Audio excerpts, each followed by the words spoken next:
On the busy streets of Baton Rouge, where hope can feel out of reach, a mission is about to roll through with purpose. This January, First United Methodist Church's Love Your Neighbor van, a simple white van with a big heart, will bring food, clothing, and something deeper. With over 1,000 homeless in Baton Rouge, many struggling with mental health, disabilities, and unemployment, this ministry embodies the church's mission to love God, love neighbor, and love self. Thanks to a 3-year annual gift of $50,000 from longtime members David and Becky Poor, this vision is becoming a reality.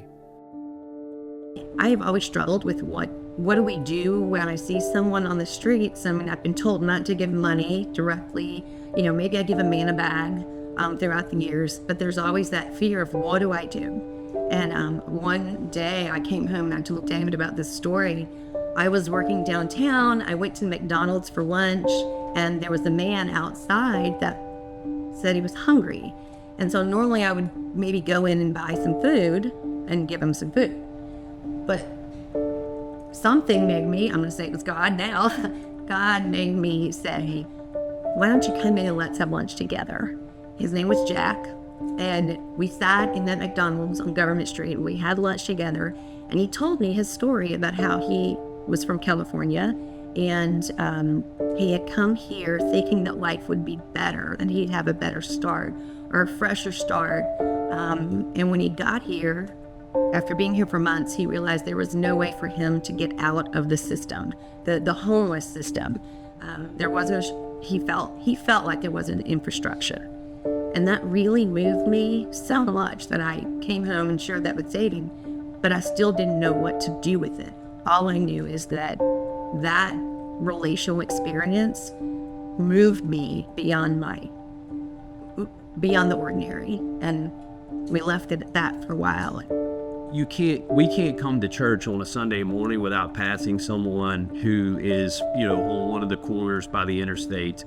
And so we would talk about that on the way. On Christmas Eve service of the previous year, it was raining, and we were like, how would it feel right now to, we're about to go home to a really nice, place.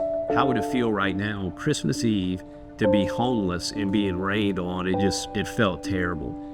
I'm like, okay, God's speaking here, right? So what are we going to do about that? And so we talked about it and said, we have the resources to make a gift to help kickstart what the church is doing related to the homelessness ministry.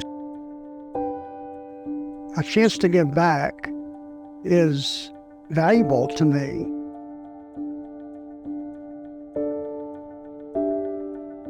We need them just as much as people who do ride on the van to be praying for us and praying for those who are helping. They can participate in the cooking of the burritos on Sunday mornings, and they can just help bring some supplies that we need for the van, and that's an ongoing need. It's a chance to see our homeless situation more for what it is than what people fear it is.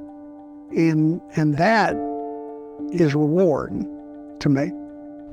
Really, this church has helped me understand what it means to follow Jesus. And for me, it comes down to one word, and it's love. This church, they've taught me all along the way. And it's the people that have just reached out and cared for one another, allowed me to care for them when it's hard sometimes to love others. We're still called to do that. And so it really goes back to love. I am still learning. I'm still growing. It's a lifelong process. But I'm being able to learn about love, to experience love with Jesus, and then to give that love back through the different opportunities and ministries and the people that our church has put in my life, that God has put in my life through First United Methodist Church. I think the switch needs to flip for all of us so that we recognize that our gifts, whether it's financial or others, came from God. And we have a responsibility to do something with those gifts. And so I would encourage everyone at this church to do something with the gifts that they've been given to make our community, our world a better place. So when I was in seminary, I learned about a theologian named Gustavo Gutierrez, and he was one of the founders of a theology known as liberation theology that says that God has a special care, a special place in God's heart for the poor. He also coined a phrase that I use in my preaching sometimes, and that is that God has a preferential option for the poor. Well, Father Gutierrez passed away just a few weeks ago, and when I was reading about his life, I learned another quote of his that just really hit my heart, and it's this. He says, "So you say you care about the poor, then tell me their names." And for me, that's really what this Love Your Neighbor van is all about. It's about us as a church getting out in the community and interacting with some of our homeless brothers and sisters and learning their names.